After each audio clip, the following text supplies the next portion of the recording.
On the 1st of December in the year 2025, as snow sweeps outside the window and the evenings grow longer, a date on the calendar looms closer, a date only 17 days away, the 18th of December. Why this specific day? Because exactly half a century ago, in a cold Moscow apartment on Begovaya Street, an elderly man with hands trembling from illness took a red pencil and circled this very date in a simple 3-kopeck school notebook. Beside it, he wrote just 3 words: "They must know." That man's name was Wolf Grigorievich Messing. You have surely heard of him, perhaps even seen his mind-reading performances live. The posters billed him as an illusionist, a reader of thoughts, but those who knew him closely, who looked into his bottomless eyes full of inexpressible sorrow, knew the truth. He did not guess, he saw. He saw the future as clearly as we see our own hands. He saw Hitler's death in 1939. He predicted the day of victory in the war to the very month. He knew the exact day, hour, and minute his beloved wife Ida would die and could do nothing but suffer in silence. And this very man, who never once erred in his most terrifying predictions, circled a date in red, the 18th of December, 2025. What did he see? What is supposed to happen on this winter day, now so very close? You can feel the tension of these past few weeks. Your intuition, sharpened by decades of life experience, surviving the collapse of the Union, the wild 90s, hunger and joy, is telling you that something is wrong, as if the air has thickened before a storm. Messing called this state the hour of the snake, when time coils like a spring, compressing to its limit before it is about to uncoil with a force that will change everything. Eyewitnesses recall that as he wrote that date, old Wolf Grigorievich was crying. He was crying and smiling at the same time. Was it horror or was it hope?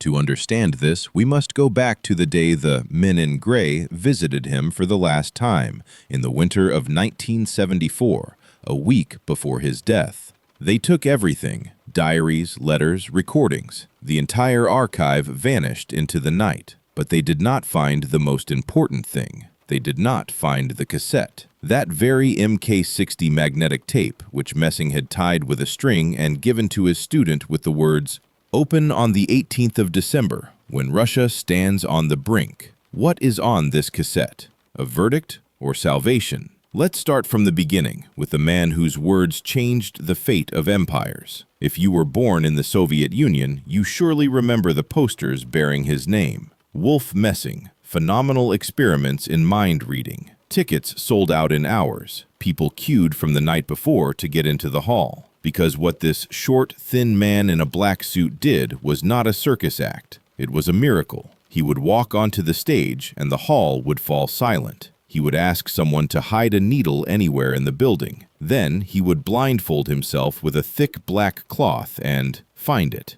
Always. He would walk confidently, never stumbling, as if he saw an invisible thread leading him to his goal. He would ascend to the balcony, go backstage, open the 5th drawer of a desk, and retrieve the needle. How did he do it? He explained it simply. "I don't hear thoughts, I hear feelings. I feel where the excitement is strongest." But that was only the tip of the iceberg. His true gift was far more terrifying. He saw the future. Wolf Grigorievich was born into a poor Jewish family in a small Polish town. At 11, he ran away from home because his father wanted to send him to a yeshiva to become a rabbi. The boy refused. He felt his path was different. He wandered across Europe, starving, sleeping in train stations. One day, on a train, a ticket inspector found him without a ticket, and then, for the first time, his gift manifested. Messing handed the inspector a plain scrap of newspaper and mentally projected the thought, "This is a ticket, a first-class ticket." The inspector took the paper, looked at it, punched it, and ceremoniously handed it back, saying, "Enjoy your journey, sir." From that moment, Messing understood. His brain worked differently. He could enter the consciousness of other people. He could control them. But the most terrifying discovery came later. One day, while looking at his impresario, he suddenly saw a black shadow behind him, a shadow in the shape of a cross. 3 days later, the impresario died of a heart attack, exactly as Messing had seen. This was not an isolated incident. The visions began to come more and more frequently. He saw deaths, disasters, wars. He tried to warn people, but they didn't believe him. Who would believe a wandering performer? But then the war began. And that's when Joseph Vissarionovich Stalin himself learned of messing. Imagine, the year is 1943. The front line is cracking. The enemy is pushing towards Moscow. In the study of the Kuntsevo dacha, a heavy silence hangs in the air. Stalin stands by the window, smoking his pipe. Across the table sits Messing. He is pale. His hands are trembling. He has just emerged from a trance. Well, Stalin asks, without turning around. Did you see? I saw, Comrade Stalin. Speak. Messing swallows the lump in his throat. We will win. Our tanks will roll through Berlin. In May of 1945, the beginning of May, Stalin spins around. His yellow eyes bore through Messing. Are you certain? I saw the flags over the Reichstag, the red flags. A deep silence fills the room. Then Stalin slowly nods and speaks in almost a whisper. God grant it. God grant that you are not mistaken. On the 8th of May, 1945, when Germany signed the Act of Unconditional Surrender, Stalin sent Messing a telegram. It contained a single word: thank you. After the war, Messing became a living legend, but the price of his gift was monstrous. He knew when his loved ones would die. He saw the impending collapse of the Soviet Union and remained silent because such words could lead to the camps. He carried within him a burden of knowledge so heavy it could drive a man to madness. And so, in the twilight of his life, in the early 70s, he saw another vision, the most important one. It concerned not a single person or even a single country. It concerned the fate of the world. He saw Russia in the winter of 2025, and what he saw compelled him to pick up that red pencil. But to understand why this happened, we must go back and understand the ultimate price he paid. Before I reveal what was recorded, you must know one more story, the most terrible one. The story of how Messing paid for his gift with the most precious thing he had. Her name was Ida Mikhailovna Rappaport. She was everything to Wolf Grigorovich, his wife, his friend, his guardian angel. She was the one who would lead him onto the stage when his hands trembled before a performance. She would cover him with a blanket when he collapsed from exhaustion after his clairvoyant sessions, utterly drained. She believed in him when the entire world dismissed him as a charlatan. They had no children. They were the whole world to each other. And then, in the year 1960, Ida fell ill. The doctors told him an operation was necessary, but it was nothing serious, just a routine procedure. The finest surgeons in Moscow reassured Messing. Wolf Grigorovich, what are you worried about? In a month, she'll be as good as new. But Messing didn't listen. He paced the hospital corridors like a ghost. Nurses shied away from him, so terrifying was the look in his eyes. Because he knew. He saw the date. The 2nd of August, at 7 o'clock in the evening, he saw her heart stopping. He couldn't change it. He could only wait. The operation was a success. The doctors were pleased. Ada was recovering. But Messing felt no joy. He sat by her bedside, holding her hand, knowing that every hour was their last. On the 2nd of August, at precisely 7 in the evening, her heart stopped. The doctors rushed to resuscitate her, but it was too late. She was gone. Minute for minute, just as Messing had predicted. At the funeral, he did not cry. He had wept all his tears in advance. He aged 20 years in a single night. His friends would later say, Wolf Grigorekiov, the 21st century. This is not the only source for his predictions, however, as many of his prophecies were passed down through his students and close confidants. It was a cold Moscow winter. The year was 1950. Stalin's son, Vasily, was preparing to fly to Sverdlovsk with a team of military pilots and the VVS hockey team. Vasily was a brilliant pilot, brave to the point of recklessness. The aircraft was ready, the crew assembled, and suddenly a vision struck Messing. Right in the middle of Tverskaya Street, it hit him like a bolt of lightning. He saw twisted metal, snow blackened by soot, fire, bodies, and among them a young man with a face that resembled Stalin's. What was he to do? To remain silent would be the safest choice. If he was wrong, he would be ridiculed. If he was right, he could be accused of plotting against the leader's son. And if he dared to offer advice to Joseph Vissarionovich himself, he might not return. But Messing could not stay silent. He had seen death. He could not allow it to happen. He managed to get an audience with Stalin. It was almost impossible, but the performer had some luck. He was remembered from those sessions during the war. They met in the study at the Kuntsevo dacha. Stalin stood by the window, looking out at the snow-covered garden. Without turning, he simply said, "Messing, why have you come?" "Joseph Vissarionovich," Messing began, standing at the threshold, wringing his cap in his hands. "Vasily Yosifovich must not fly tomorrow." There was a long, heavy silence. Then Stalin slowly turned, his yellow eyes, cold as a wolf's, bored into Messing. "Why?" "The plane will crash. I saw fire. I saw death." Stalin stepped closer. Messing could smell the scent of tobacco and Chypre cologne. "Are you a meteorologist now? The weather is fine for flying." "It is not about the weather. It is about fate. I beg you, send him by train." Stalin stared at him for a long time. The only sound in the room was the ticking of a large grandfather clock. "And what if you are lying? What if you were just trying to scare me? Do you know what happens to alarmists?" "I am not lying," Messing said firmly. "I saw it as clearly as I see you now." Another minute of silence passed. Then Stalin picked up the telephone. He gave a short command. Vasily was to travel by train, but the team was still permitted to fly. The leader decided to test the seer, but he would not risk his son. The next day, the plane carrying the VVS hockey team crashed during its landing approach in Sverdlovsk. Everyone on board perished. All 37 people, among them the country's best pilots and young athletes. Meanwhile, Vasily Stalin sat in a train carriage drinking cognac and cursing the crazy circus performer who had ruined his flight. When he was informed of the catastrophe in Sverdlovsk, he was unable to speak for 3 hours. He just sat, staring at a single point. He understood. He had been born a second time.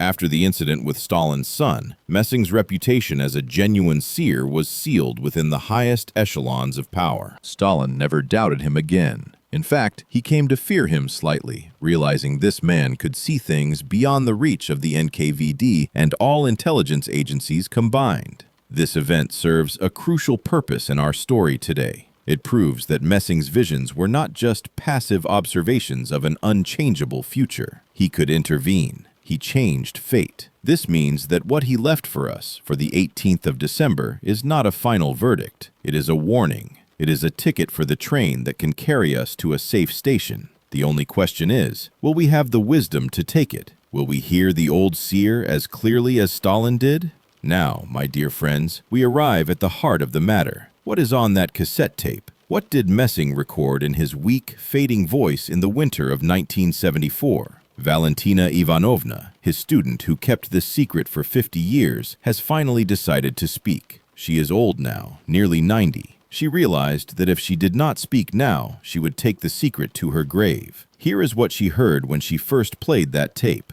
On the 18th of December, 2025, what I call the cold fire will begin in Russia. It is not an explosion. It is not a war in the conventional sense. It is a purification. Messing falls silent for a long time on the recording. You can hear his labored breathing. Then he continues. I see screens going dark. First one, then another, then millions. People are left in silence. They are frightened. But then they raise their heads and see each other. For the first time in many years, they truly see each other. Not through a screen, not through someone else's words. Eye to eye, heart to heart. What does this mean? Many speculate a global communications blackout, an internet shutdown. Perhaps, but I believe Messing was speaking of something deeper. He was speaking of the moment when the deafening information noise that has smothered our souls finally ceases. Imagine, you turn on the television and there is only silence. You pick up your phone and it does not work. The first reaction is panic. We have become dependent on being connected 24 hours a day, 7 days a week. But what if this silence is a blessing? What if, in this quiet, we finally hear ourselves?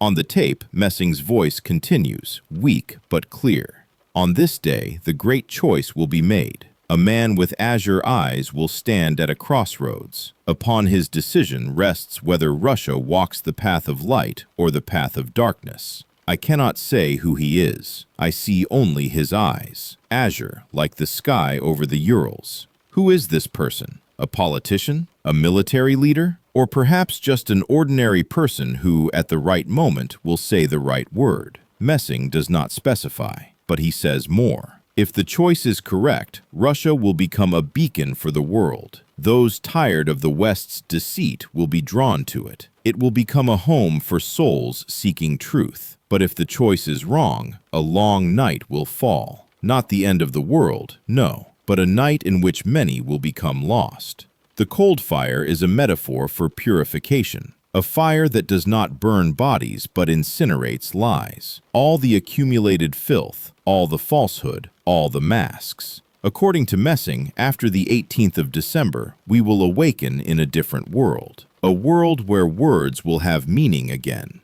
Valentina Ivanovna weeps when she recounts this. He believed in us so much. He would say, "The Russian people are like a birch tree. You can bend it to the ground, but it will always straighten up." So it is with Russia.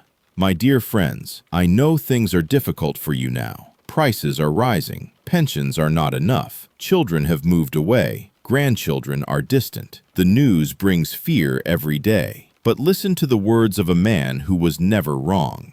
He says, "Hold on." He says, "There is only a little while left. The 18th of December is not the end. It is the dawn, a difficult, cold dawn of a winter morning, but a dawn nonetheless. And what must we do before that day? How can we prepare? We will discuss this in the next chapter, because, as it turns out, Messing left us not only a prophecy, he left us instructions. Have you ever wondered what would happen if the world suddenly fell silent? Not for an hour, not for a day, but truly and completely. Wolf Messing didn't just wonder, he saw it. On that very tape we have been discussing, there is a moment that makes the blood run cold. The old seer's voice drops to a near whisper, yet each word lands with the weight of a stone thrown into a still pond. "I see a day," he says, "when the birds will stop singing, when the machines will stop running, when a scream will not be heard. It will be the day of silence. It will arrive just before the world is turned upside down."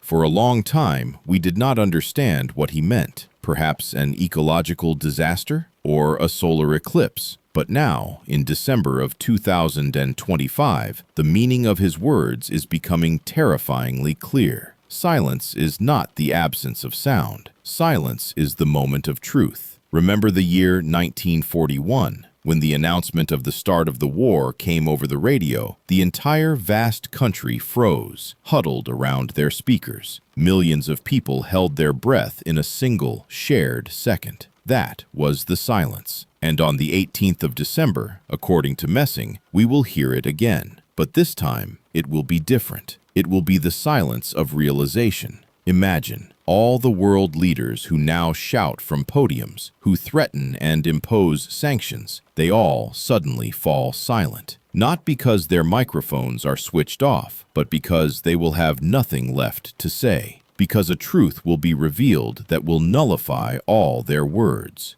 Messing predicted that on this day, the masks will fall. Valentina Ivanovna recalled how he once woke up in the middle of the night, drenched in a cold sweat. "Valia, I saw them." "Who, Wolf Grigorievich?" "The hypocrites. They were standing in their fine suits, smiling, shaking hands. And then a wind blew from the east, and their faces, they crumbled like sand. Only skulls remained." Does it not feel as if we are already seeing this wind? Look at the West. Economies are cracking. People are taking to the streets, and trust in governments is collapsing. Their beautiful words about democracy and freedom no longer warm anyone. And on the 18th of December, an event will occur that will rip off the final mask. What will it be? A document? A video recording? Or the action of a single person? Messing spoke of a paper that will burn the lie. Perhaps secret archives will be declassified, turning our understanding of who has truly been running the world for the past 30 years completely upside down. When the great silence falls, do not be afraid. For Russia, Messing insisted, it will be a salvation, because it is in the quiet that the voice of conscience is heard most clearly. And while the world is silent, Russia will begin to speak, and her voice will be heard by all. Now, let us touch upon the most painful topic, a topic that breaks the heart of everyone who was born in the Soviet Union, the topic of our neighbors, of our brotherly nations. Messing felt this pain deeply. He himself was born in Poland, lived in Russia, performed in Ukraine and Belarus. For him, there were no borders. For him, there were only people, and he saw how these people would suffer when they were turned against one another. Back in the 1960s, he uttered a phrase that almost got him summoned to the Lubyanka. In time, the sisters will quarrel. The eldest will cry, the middle one will rage, and the youngest will suffer, and evil tongues will whisper curses to them. We all know who he was talking about. We have seen it come to pass. We have seen the pain, the blood, the misunderstanding. But Messing did not stop there. He saw the end of this quarrel. On that same cassette tape, there is a prophecy that gives us hope.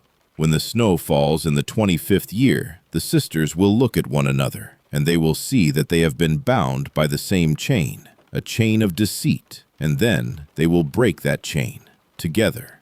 What does this mean? Messing said that the conflict would end not with tanks, but with a handshake. But not a handshake between politicians, a handshake between ordinary people. He saw people coming to the borders, unarmed, with bread, and simply standing, facing one another. The 18th of December could be the beginning of this process, the process of reconciliation. Messing predicted that the West, which so diligently drove a wedge between us, would suddenly weaken. The hand of the giver will grow sparse, he said. The money will run out, the weapons will run out, and then only the truth will remain. And the truth is that we are one family. Remember how we used to live. Did we divide each other into us and them? We sang the same songs, watched the same films, built the same country. That memory has not disappeared. It lives in you, in your children, and it will awaken. Messing believed in the strength of the Slavic spirit. He said, they can be made to quarrel, but they cannot be divided.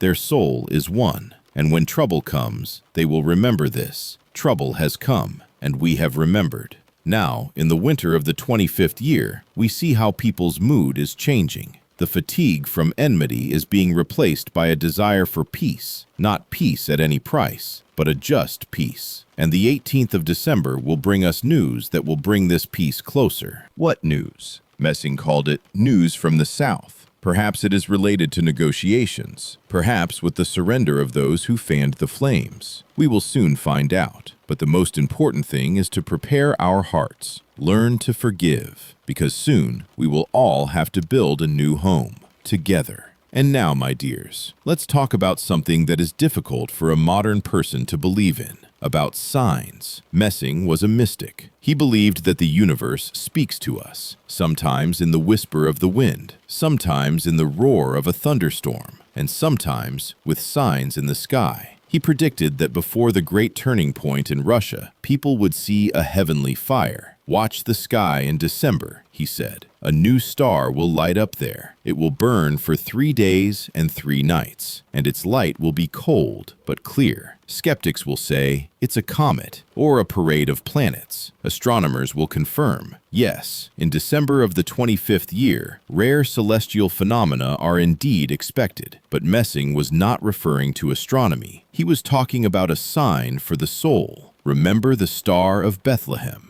Was it also just an astronomical phenomenon, or was it a symbol of hope that guided the Magi? Messing believed that nature senses changes in the fate of humanity. The earth is alive, Valya, he told his student. It breathes. When people are in pain, it trembles with earthquakes. When people are angry, it sends hurricanes. And when hope comes, it lights up the stars. The 18th of December. Remember this day. Perhaps in the evening you will step out onto the balcony, raise your head, and see something unusual. Do not be frightened. Messing issued a warning about the heavenly sign. Many will be frightened by the light because they are used to living in darkness. But you, do not be afraid. This light is for Russia. It will show the way. It is interesting to note that ancient Russian chronicles also mention omens before great victories. Before the Battle of Kulikovo, they saw pillars of fire.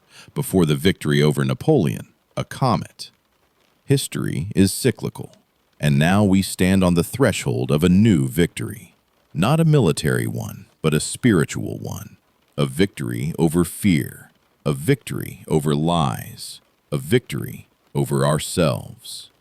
Messing knew that the Russian person needs more than just bread and circuses. They need meaning.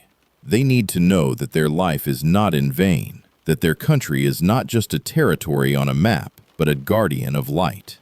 And the sign in the sky is a reminder to us, we are not alone.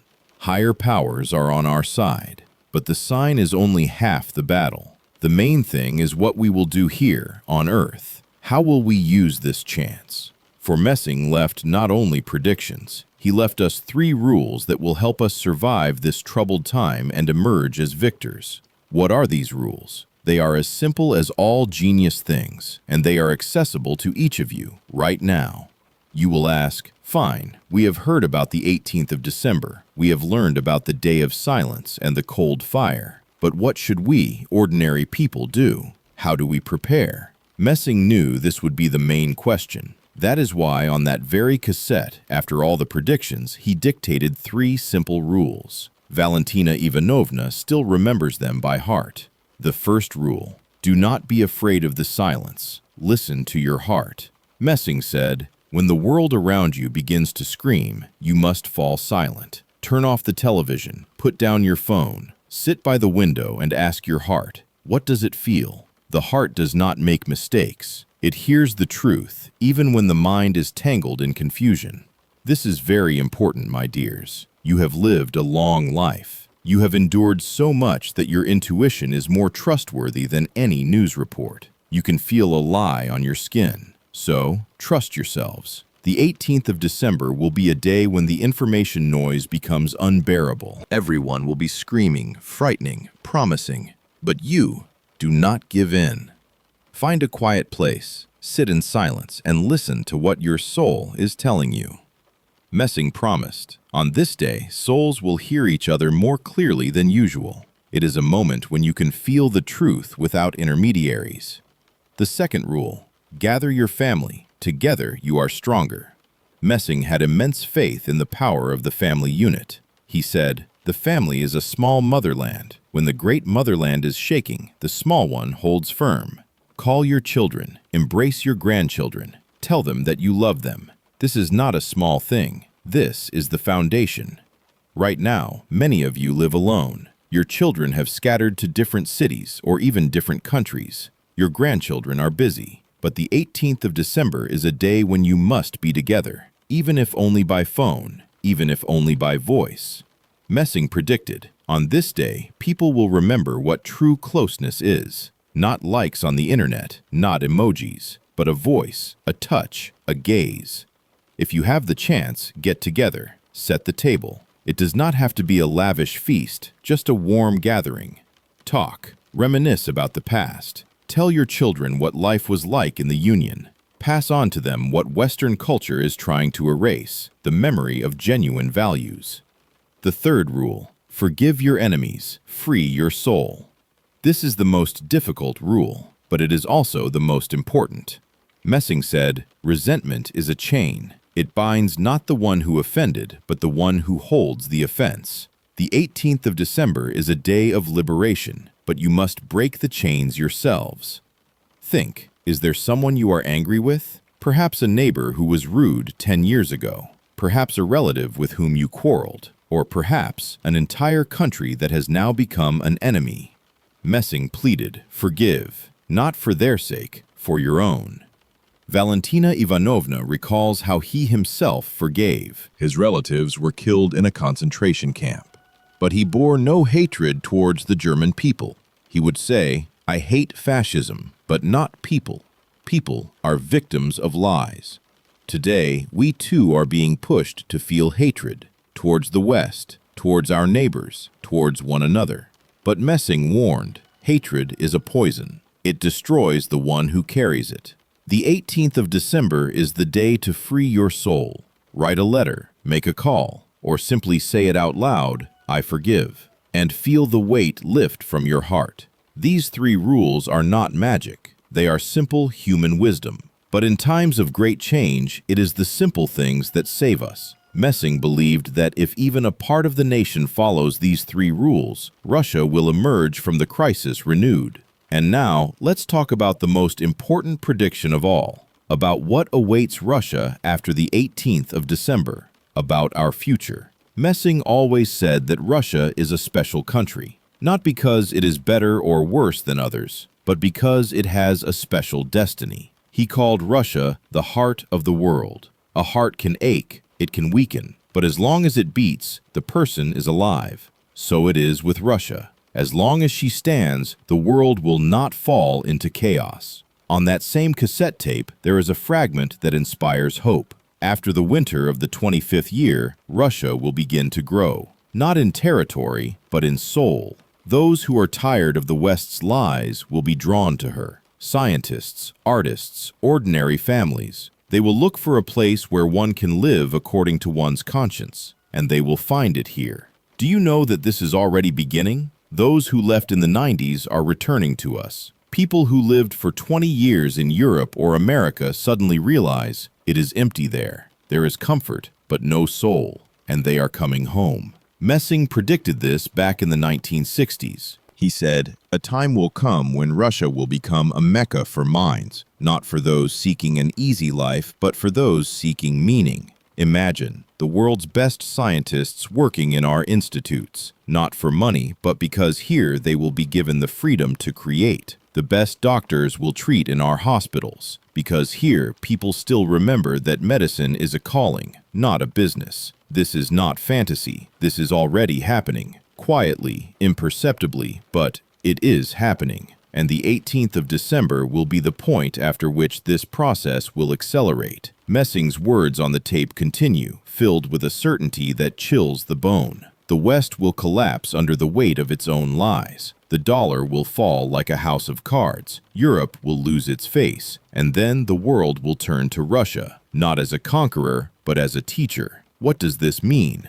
It means our task is not to conquer the world, but to show it another path. A path of justice, honesty, and spirituality. You, people of the older generation, you remember how we lived in the Union. Yes, it was hard. Yes, freedom was lacking. But there was a core value, justice. If a person worked honestly, they could live with dignity. Not richly, but with dignity. Doctors treated everyone, not just those with money. Teachers taught children, not provided educational services. Messing believed that this very model would return, but in a new form, with the mistakes of the past taken into account. Russia will build a society where a person is valued for their labor, not for their bank account. This will be a magnet for the whole world, he said. Valentina Ivanovna recalls his words. Wolf Grigorievich would weep with joy when he spoke of Russia's future. He saw her strong, beautiful, and kind. He would say, "I will not live to see it, but you will, I promise." And here we are, on the threshold. There is only a little time left, but there is one danger, one trap that we must not fall into, and Messing warned about it specifically.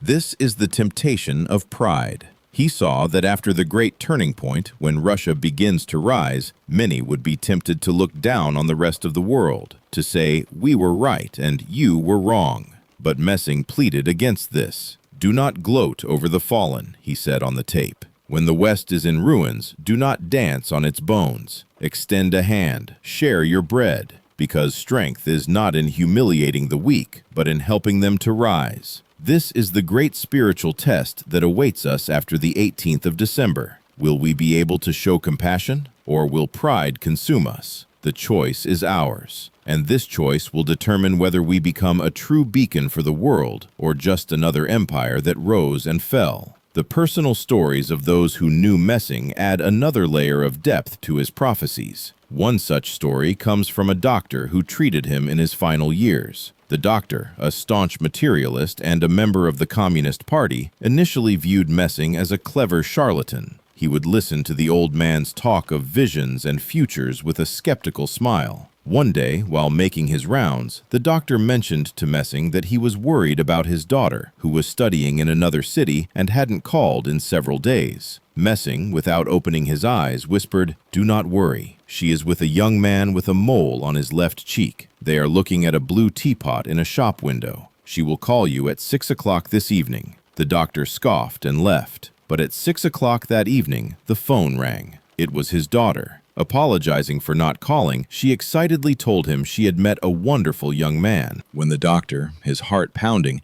asked her to describe him, she said, "Oh, he's lovely, and he has the cutest little mole on his left cheek. We spent the whole afternoon together. We almost bought a beautiful blue teapot." From that day on, the doctor's skepticism vanished. He began to listen to Messing not as a patient, but as a student. He understood that he was in the presence of something that science could not explain. Another story comes from a simple cleaner who worked in the concert hall where Messing performed. She was a single mother struggling to raise her son. One evening, after a show, Messing stopped her in the corridor. He looked at her worn-out shoes and said quietly, "Do not sell your mother's ring. In 1 week, you will receive a letter. It will solve your problems." The woman was stunned. She had been planning to sell the only valuable thing she owned, her late mother's gold ring, to pay for her son's winter coat. She decided to wait. Exactly 1 week later, a letter arrived from a distant relative she hadn't heard from in years. Inside was a small inheritance, more than enough to buy the coat and live comfortably for months. These stories, passed down through generations, paint a picture of a man burdened by a cosmic gift, yet who never lost his connection to the simple human struggles around him. And each of them says, this changed their perception of reality. What, then, is the hidden meaning of Messing's prophecies? On the surface, it is a prediction of geopolitical and economic shifts. But on a symbolic level, it is a story about the death of one world and the birth of another. The West, in his visions, is not just a geographical location. It is a symbol of a civilization built on materialism, individualism, and rationalism to the exclusion of the spirit. Its collapse is not a military defeat, but a spiritual bankruptcy. The cold fire is the painful process of purification, where the lies that have sustained this civilization are burned away, leaving humanity cold and naked, but ready for a new truth.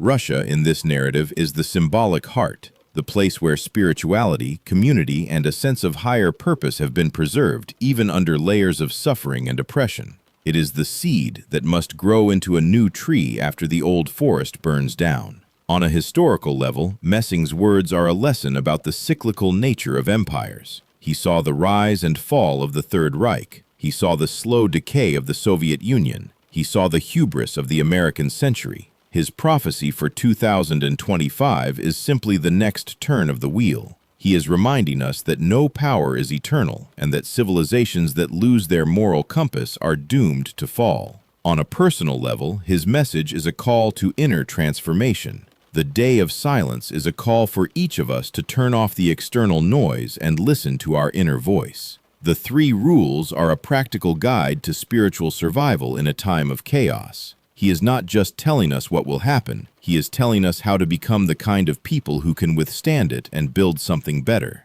The philosophical conclusion is this: Messing's prophecy is not about a specific date. The 18th of December is merely a catalyst, a focal point. The prophecy is about a fundamental choice facing humanity: to continue down the path of soulless materialism or to return to a life of meaning, community, and spirit. And the world did not remain indifferent to this choice. What is happening right now in these first weeks of December 2025 that connects to Messing's 50-year-old prediction? Literally yesterday, the 3rd of December, global markets experienced a sudden, unexplained tremor, with analysts pointing to a crisis of confidence in the dollar system. This morning, news reports from across Europe detailed massive, coordinated protests against rising energy costs and inflation, with a scale not seen in decades. This week, a number of high-profile scientists have publicly resigned from Western institutions, citing a stifling climate of political dogma and announcing their intention to relocate to countries in the East. These are specific facts that you can verify. The current state of affairs is one of palpable tension. The world holds its breath. There is a sense that the old order is crumbling, but the new one has not yet been born. The dynamics of development are accelerating. What used to take years now happens in weeks. The public reaction is a mix of fear and a strange, unacknowledged excitement. People are tired of the old lies. They are ready for a change, even if they are afraid of what that change might bring. International response is fractured. Leaders in the West double down on their rhetoric, while leaders in the East speak of a new, multipolar world. Foreign researchers are publishing papers on civilizational collapse, citing Messing's predictions as a case study in prescient historical analysis. And now, everyone wants to know, what comes next? What are the consequences of this great unraveling? Messing's prophecy suggests that these events are not random. They are the contractions before a great birth. The cold fire is already burning. It is burning away the old certainties, the old alliances, the old lies. The 18th of December is not the start of the fire. It is the moment the world will finally notice the flames, and then everything will change. The consequences of this change, as Messing saw them, will be profound. For Russia, it will mean a return to its historical role not as an empire, but as a civilization state, a spiritual anchor in a chaotic world. The country will be changed by an influx of people, not migrants seeking welfare, but spiritual refugees seeking a home. This will lead to a cultural and scientific renaissance, but also to immense internal challenges. For the people, it will mean a fundamental shift in values. The pursuit of wealth and status will be replaced by a search for meaning and community. This will be difficult for those who have built their lives around material success, but liberating for those who have always felt that something more important was missing. For history, it means the end of the 500-year era of Western dominance. Textbooks will be rewritten. The history of the 20th and 21st centuries will be seen not as the triumph of liberal democracy, but as the story of a global society that lost its way and is now trying to find its way back. The future, in Messing's vision, is not a utopia. It will be a time of hardship and struggle, but it will be a time of hope. A time when our children and grandchildren can build a world based on justice, not greed. A time when humanity has a chance to correct its mistakes. And despite all the darkness, we see reasons for hope. The very fact that we are having this conversation, that millions of people are asking these questions, is a sign that a great awakening is already underway. But what can we, ourselves, do? Messing's answer was simple. We must become the change we wish to see in the world. We must start with ourselves, with our families, with our communities. We must become small islands of light in a sea of darkness. And if there are enough of us, we will turn the tide. So, what can we do?